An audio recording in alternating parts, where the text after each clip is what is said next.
Hey, Vsauce, Michael here, and you guys are my family. Scientifically speaking, geneticists tell us that every single person on Earth is at the least 50th cousins with everybody else on Earth.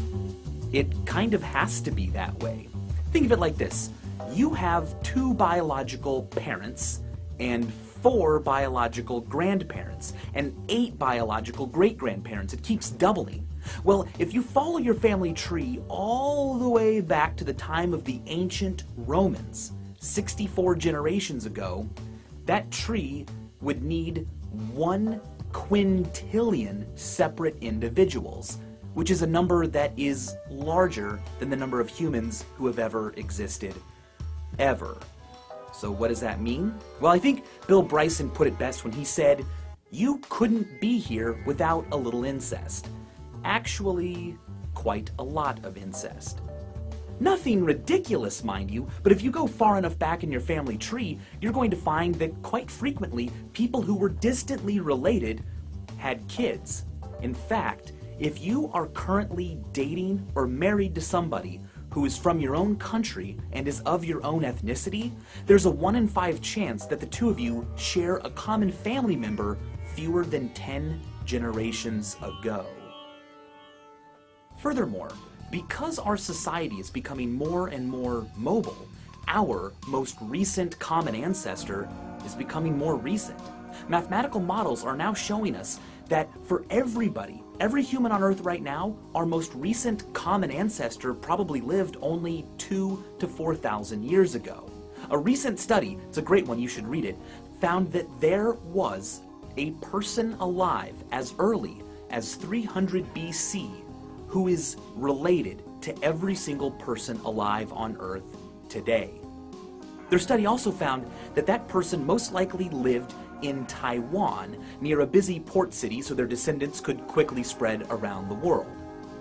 Now, all that said, you only receive half of your genetic information from your mother and half from your father. And as you go up your tree, it's quite possible that distant ancestors had literally no contribution to your genome. So, who are you? I've said this before, but because bacteria are so much smaller than the average human body cell, your body contains more bacteria than it contains its own cells. And forget about trying to remember every individual cell and bacteria in your body. They're constantly dying and being replaced. Even cells like brain cells, which seem to live for a very long time, still take in new nutrients and expel waste, meaning that within about every 5 years, every single atom that used to make up your body has been exchanged. Do you remember what you were like 5 years ago? Well, the atoms that make up your body, they sure don't. This is a little existentially scary, but it leads to a very good question. How many atoms are inside my body to begin with?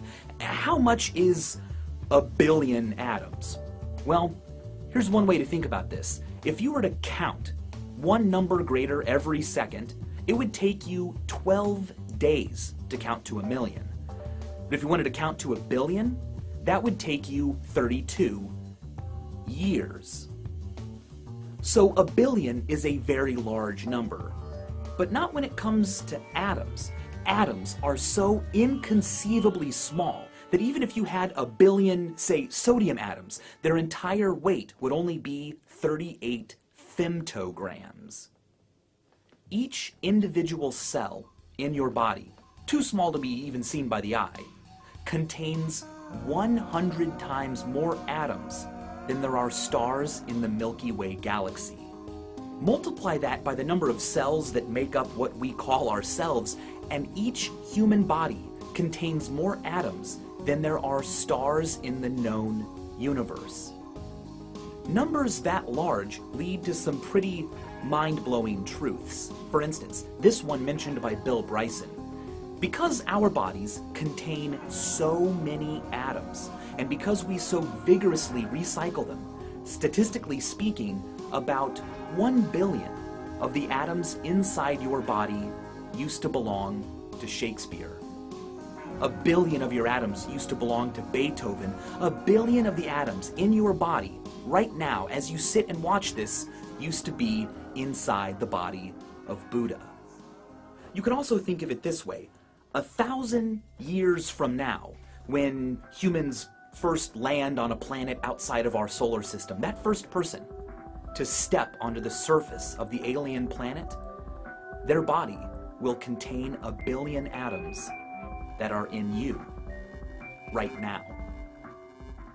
And as always, thanks for watching.